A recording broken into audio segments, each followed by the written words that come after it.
Hey, so, this is the first podcast. This is the first episode of the podcast.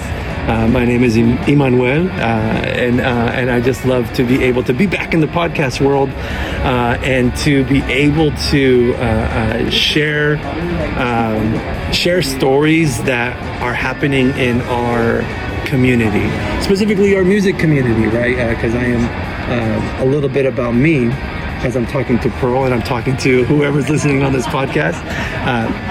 I am a couple of years removed from the music scene, and I just maybe like within the last year and a half just started coming back into the music scene. And so it's like I'm diving in, as you say, with playing shows or starting bands, or even just doing this podcast and just being able to talk to local artists, like my very first guest of my very first episode, name to be determined, of this podcast. But I am here with Pearl. Pearl, just introduce yourself if you want. Take as long as you want. I am Pearl Diver. I'm 22 years old, and I'm an artist from Bakersfield, California. Pearl Diver, with an extensive library of music. How many songs to date are on your Spotify or are online right now? Oh, it's definitely in the 170s, 180s. That's a lot. That's actually a lot more than what I was actually thinking. That's a lot. So, with all that said, like, what is it when you first started creating music? What was your vision behind, before you even created your first song and put it online? What was your vision? What were you thinking about when you first started creating music? I wanted to be vulnerable and be honest. I didn't want to make music. I wasn't inspired by anything that I was hearing as of recent. And a lot of my inspirations are older artists or artists that remind you of older artists. And so I wanted to find, it was a little hard to find my sound, so I went through a lot of releases that were just different, and trying to see what I was most comfortable in, where I felt most like me. And so my first song is actually called All We Have, and I really love it. Very similar to the sound that I've, kind of stuck with these past few records. And very guitar-y, acoustic alternative. I am inspired by a lot of country sounds and, sounds of the 60s and the 70s. So, I think that, finding strength and vulnerability is really my main goal, is to let people know that it's okay to not be okay. And you don't have to, like, as a woman, I'm not gonna, stick to one thing for other people's appeal. I'm gonna be honest and be angry if I want. I'm gonna be whiny if I want. It's my choice. And That's cool. So, with your first song was called All We Have. All We Have. And I want to let this motorcycle do its thing. We're out here at Dagny's coffee shop, just chilling. What a perfect spot. So if you hear other people talking, or just like, what the heck, this podcast is so unprofessional right now, it's because it is, and we're just going in as lively as possible, as lively as our community is. All We Have. The moon comes out, I float in the water, my power comes out.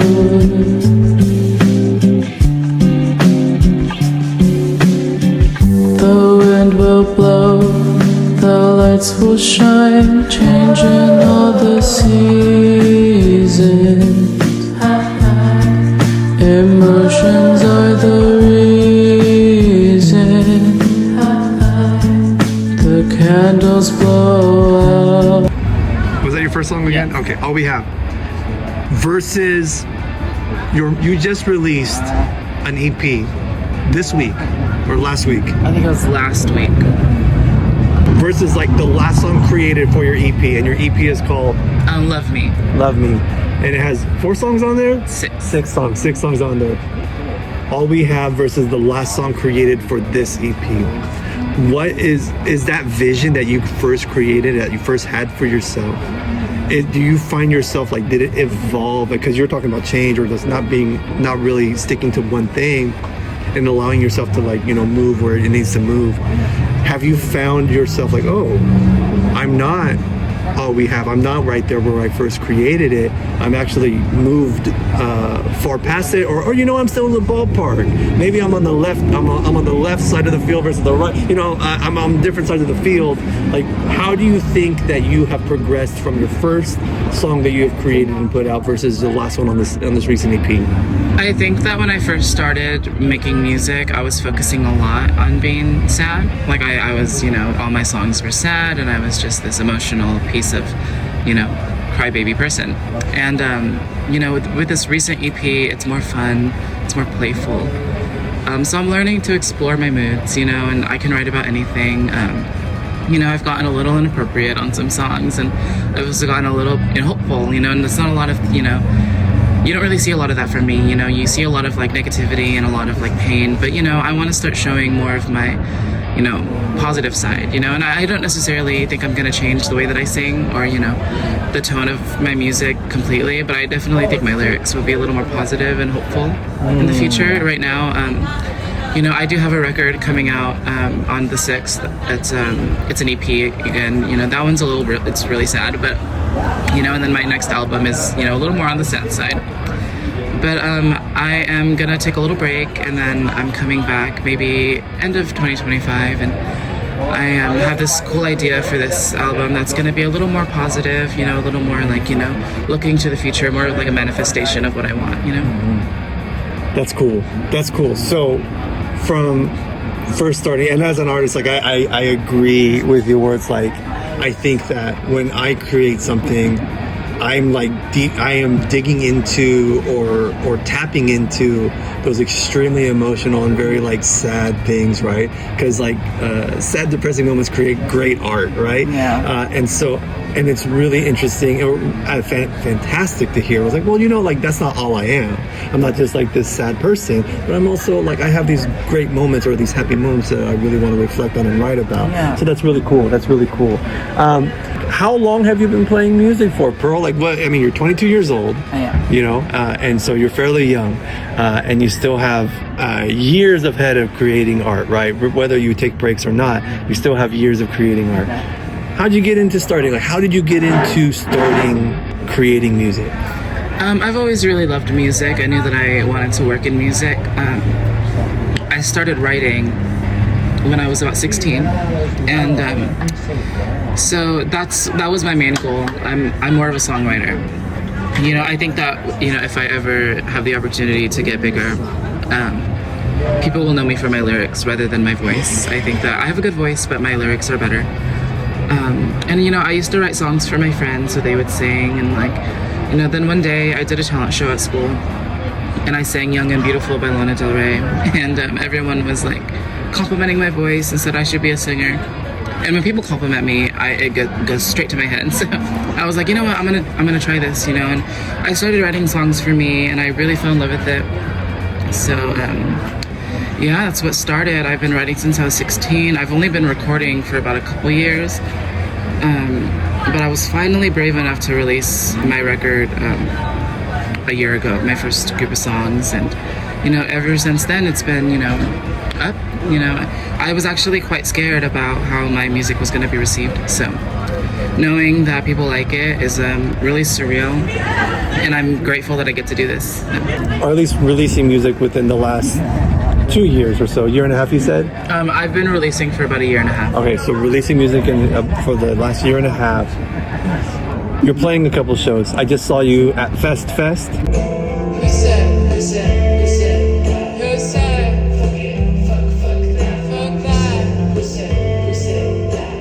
Last Saturday, which you did an amazing job kicking off the whole thing with 40 bands or whatever, right? They're at Temblor, and I'm pretty sure that's like, oh my gosh, I'm starting this thing with the first person up, right? What is it this last year and a half when you are looking to craft a set list? You know, you're going to perform live. What is it how do you determine what songs you're going to play out of your vast library of songs? How do you determine, like, what does your set look like today versus what does it look like when you first started? I think that I look at a lot of things. So for Fest, I knew that it was more of like a fun thing. So I wanted to pick songs that I knew people knew, and like, you know, my most streamed. And then I, you know, wanted to choose like songs that I thought were just more fun and, you know, danceable. I guess I kind of just go with how I'm feeling at the same time, because, you know, I'm notorious for making set lists like the night before a show. Like, I just last minute, I don't really rehearse, you know. I kind of just go up there and wing it, because I tell myself, like, what if I don't feel like singing the song today, you know? So I'm a little selfish about that, you know. I definitely just want to, you know, do what I want to do. But today, you know, I do have a show, and the set list is looking a little like, you know, I start off a little, you know, angry and sad, and then the songs get a little more fun. You know, I'm headlining, so I'm ending the show. Okay, and then so, you know, I was like, you know, I'm gonna end on a high note, you know, make people kind of feel good when they're leaving. So that I took that into consideration today. You know, it's just, I like to have fun with it. You know, it's a mix of, you know, what's popular, what people like, and, you know, what I feel like doing, and then also, you know, depends on how my throat's feeling that day. So, yeah. High school talent show where you got to sing. Was that your first time ever singing in front of a live audience? It was my first time. A little high school me. And it was really scary. I have really bad stage fright even today, and you know, I'm learning to mask it. I get a little awkward on stage still, and I've done so many shows. Like I think I'm going on like 11, so it's like really exciting. My first official like actual show was at Tumblr. I opened for Mickey Avalon, and he was such a nice person. It was so cool.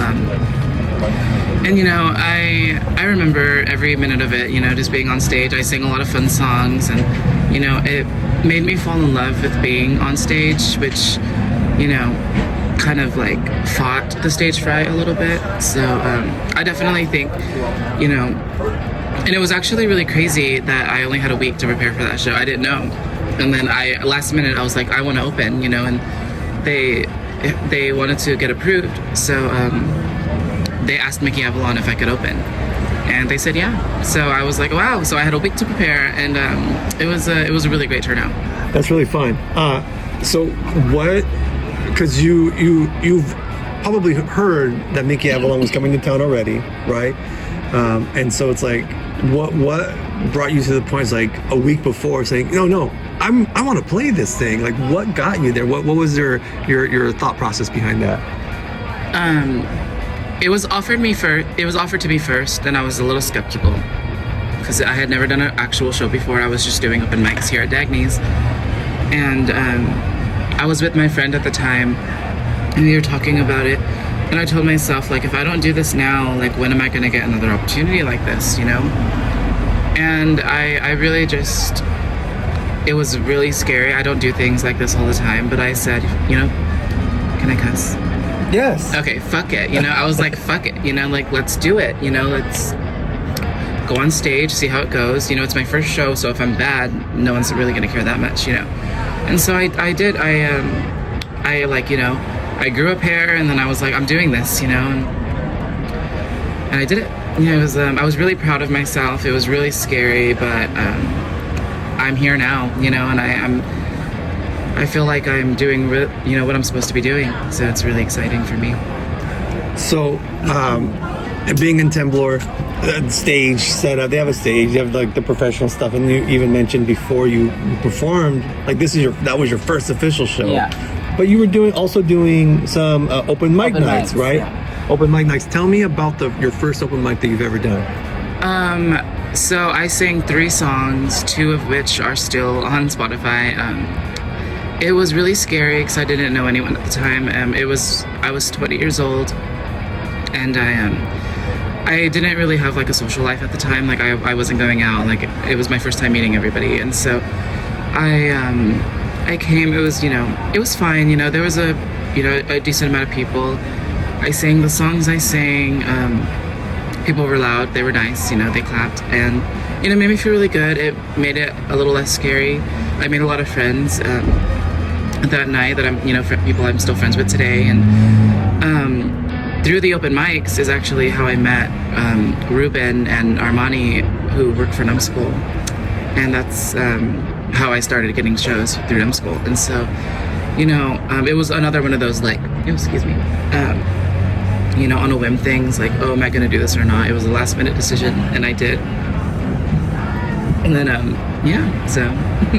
That's really cool. Shout out to Dagny's for having those open. That was at Dagny's, right? Yes. Okay. Shout out to Dagny's. Shout out to Ruben and Armani with Numbskull throwing much needed shows here in Bakersfield, and so I appreciate them for putting in the work to help our community. So with that, I actually wanted to ask you,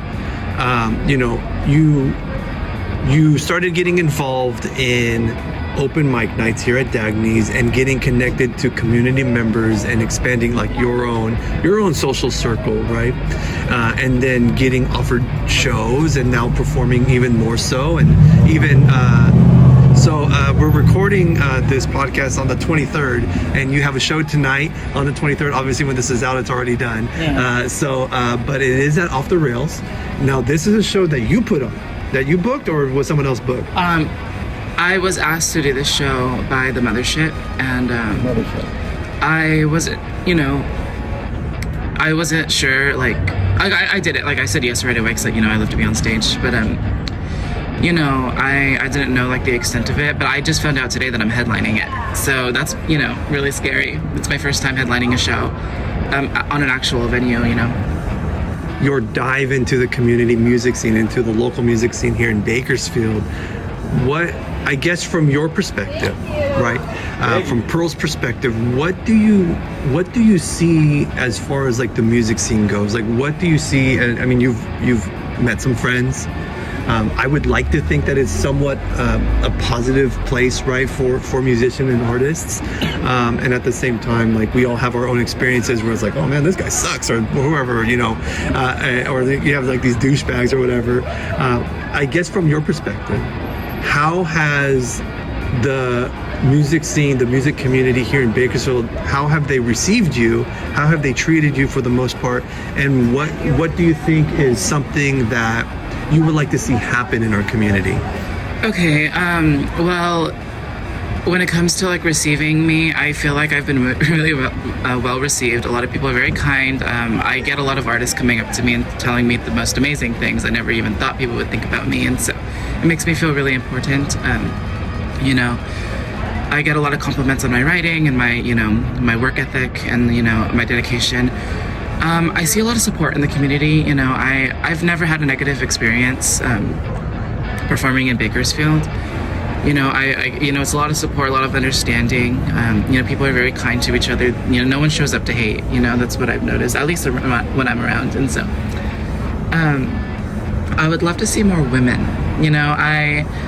I'm up here representing women on stage, and I know a few other, female artists that are up there doing their thing. But it's a lot of men. And I would love to see more women shine. And I know some girls who want to come up and do it, but they don't know how, and they don't know what to do to go about that. So I try to help them and give them advice, and try to like let them know.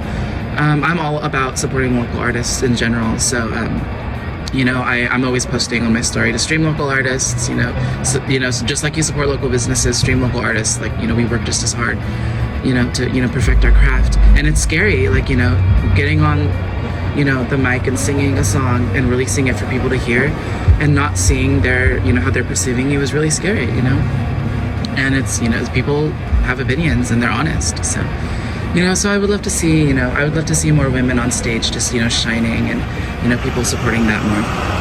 The more inclusivity that we have in our music scene, the more diverse of people that we have, the healthier our music community will be. And so it's absolutely needed to see more women on stage, more women performing, and not just performing, but also putting it online, right? Get the music out there, right?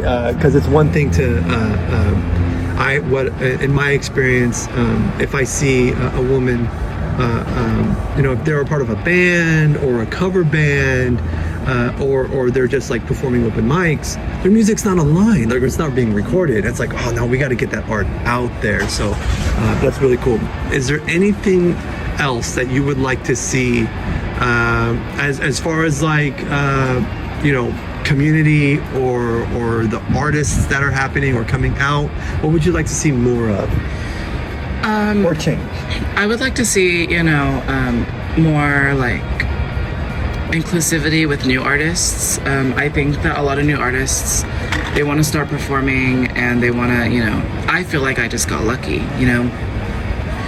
But I'm friends with a lot of artists and a lot of them are newer than me and I'm pretty new myself. So it's like, they tell me they don't know what to do to go about it. They tell me like, oh, how do I get a show? Who do I talk to? And I try, introducing them to people or sending them info. But a lot of bookers are skeptical, which is understandable, if they're a new person. But I feel like if you book these new people, you never know what their reaction is going to be. Yeah, they might not pull a lot the first time, but if you keep putting their names on posters, if you keep, reposting their stuff, people are going to see their name and they're going to be like, oh, wow, yeah, I've seen this on this so-and-so story, or I've seen this, them at this poster, on this poster, they were at this show, maybe I'll go check them out this time, So the turnout might not be great in the beginning, but you never know what could happen. Like with me, when I first started, I feel like I got lucky. So a lot of people came out to see me, but in the middle of that, I was getting smaller audiences, and but then most recently I just did Fest, and then I did an hour or 2 hour performance with Bakersfield Sound Company, and that whole weekend I got like maybe 200 more followers, and so. You just never know. People like so many things, and I would like to see more of that. Make it a little, at least give new artists a chance, because I think that it's nice seeing artists in town in general.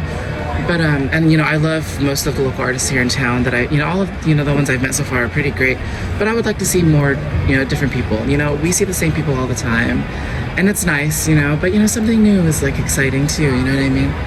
So that's something that I'm definitely trying to, figure out something that I can do for them, maybe even start my own little thing to give them shows. And, whenever I do shows at Dagny's, I always have an opener. I'll pick some local artist to open for me, whoever it is, that's the least I can do. I mean, there has to be more that I could do, and, that we could do as a community to try to support these people, get them on stage, get them less nervous, get them more confident, feeling great, getting their music heard, 170 plus songs out there, multiple EPs, Spotify, and your Instagram. Share your Instagram account. So on Instagram, you can follow me at I am Pearl Diver. A lot of people think it's Pearl Driver. I don't have a license. It's PEARLDIVER. I am Pearl Diver. I am Pearl Diver. Not driver, not driving Miss Daisy. Mm-hmm. Pearl Diver. I am. M as in Mary. All right, cool. So 170 plus songs out on Spotify, and not gonna lie, when I first okay, cool, I'm checking, I was making a playlist for Fest, and I was checking out all these artists, and then I came across you, Pearl. I was like, all right, cool, and it was like 20,000 something streams. I'm like, holy smokes, that is amazing. I think it's just really cool to see someone from Bakersfield, someone local, someone that is fairly new to the music world, and performing, to be able to hey, you're doing well on Spotify. That's so cool. That I think is a lot of people's dreams. I think that with my music, it's a breath of fresh air, because I'm not doing something so conventional with my sound, my lyrics are very, I don't want to say that I'm very complex with my lyrics. I'm very simple. I say the same things in a lot of my songs. I talk about the same things. I use the same words. I do a lot of old Hollywood references and drug references. I sing about sweet treats and things. Just to kind of metaphorically talk about things I'm talking about. With my inspirations, I always tell people that my inspirations are famous people's inspirations. So I think my only real modern inspiration is Lana Del Rey, but then everyone else is Kurt Cobain, Nancy Sinatra, Billie Holiday, Nina Simone, Stevie Nicks. I think I especially look up to women in music, because I feel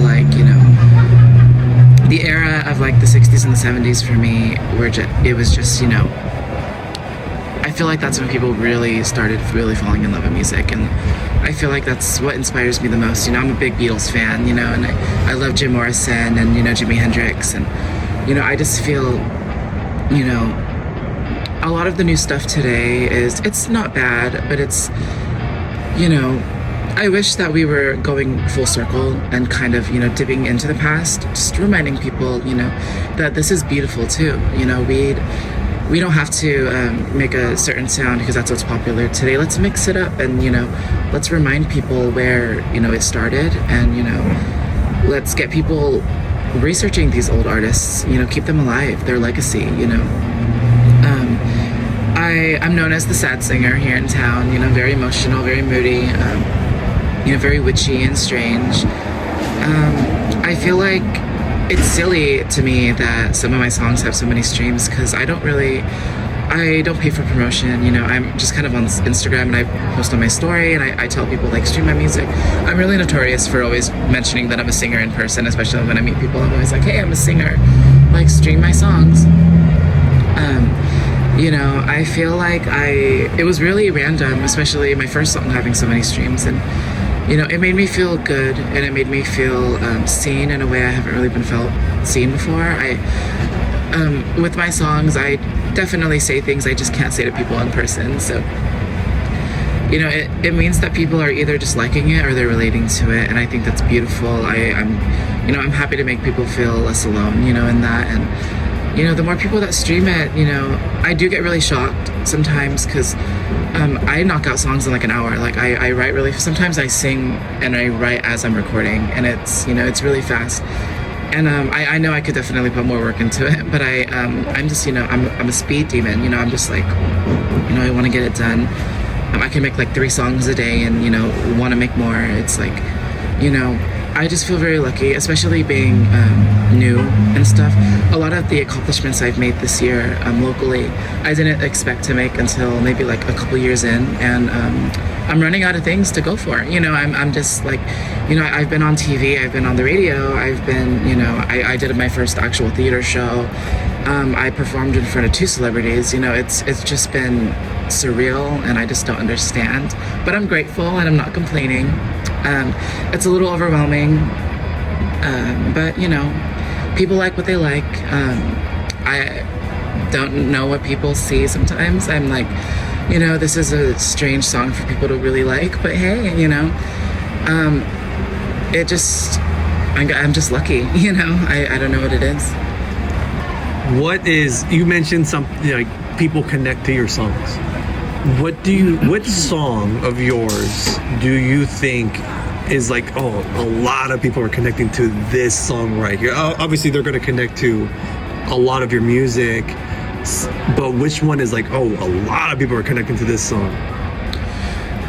So I get a lot of praise for my song Hot Damn. I cannot tell nobody I'm feeling really funny when you come in. I'm somebody bad. Hot damn, I really want your body, but can't tell anybody. Your girlfriend, she will make sure I'm dead. Hot damn. It's about I'm very like prone to get crushes on people that I meet. I think when people are nice, I think that's a beautiful thing, and I just like them, especially artists. And so I'm not the kind of person to jump into anything and I don't like say anything all the time, because I know that sometimes it just goes away. But I'm friends with someone still, and we met a little bit after I first started. It was a little bit after my first album was released, and I just had this big crush on them, and I was like in love, but they had a girlfriend, and I'm respectful, so obviously I'm not gonna mess with that. You know, if someone's happy in a relationship, it's not my place to be like no, you know. So I was respectful. I never told them. To this day, I don't think they really know how deep it was. I think they kind of figured I crushed a little bit, but I never, you know, I'm not really flirty with them. But I had these like thoughts in my head that was like, you know, they were like, man, like if I could, you know, what would I do? You know, what would I say, and how would I say it? You know, what I would do to them, you know, or with them, and you know, I just had these really big thoughts that consumed me, and I wrote that song. And so to this day, I've never admitted myself to them that the song's about them, but you know, maybe they know, maybe they don't. But the crush is definitely gone. I'm not a homewrecker.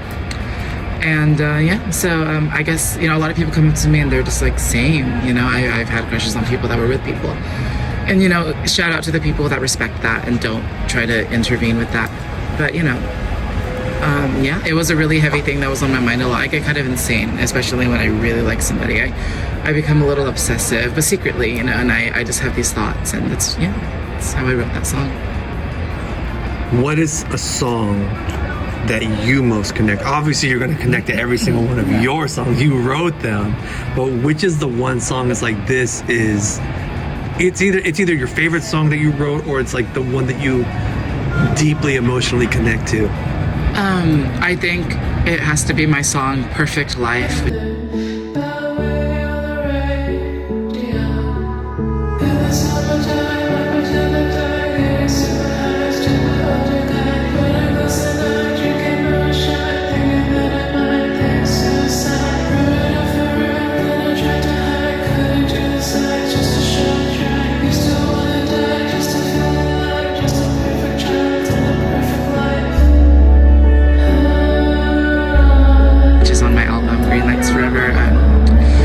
About my childhood. I think that I was, it's probably my most vulnerable song. It's hard to listen to for me sometimes.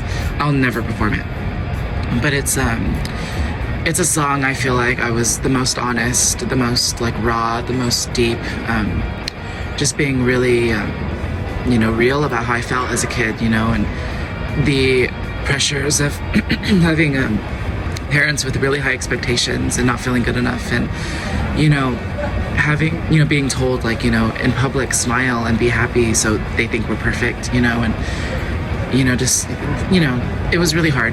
And so I wrote that song. I think that one I feel like really most connected to, just because, you know, I don't really open up about my childhood a lot. And so I found this really pretty piano beat, and I was like, I need this, like, this is perfect. And yeah, I wrote that song. I'm really proud of it. Two things. One thing is, you know, don't be afraid to be different. You know, I'm not your normal person. You know, people were not nice to me in high school, and, you know, I was not popular as a kid, but, you know, I'm an adult now and I'm making music and I'm loved, you know. I've made so many accomplishments just being myself. So don't be afraid to shine your own way. Don't let anyone water you down. Actually, I have a song called that, Don't Water Me Down, and it's about that. So please just be yourself and be proud of who you are. You know, own your art, it's yours. Yeah. And then another thing is support local artists, you know. We work so hard, and it's very brave for everybody to get on stage, you know, not knowing, you know, people think that with the internet it's a lot easier, and it is for, you know, celebrities, but, you know, with local artists, we're doing what people did in the 2000s, you know.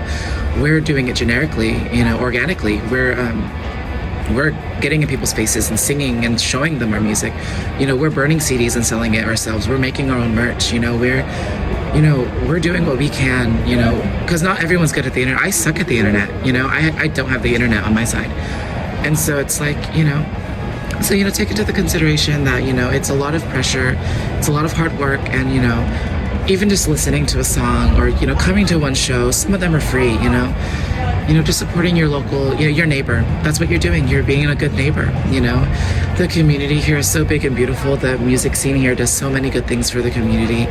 So we could just give back, you know, just be there. You know, we have to be there for each other. And I hope you take, you know, do what you will with that, you know. Thank you.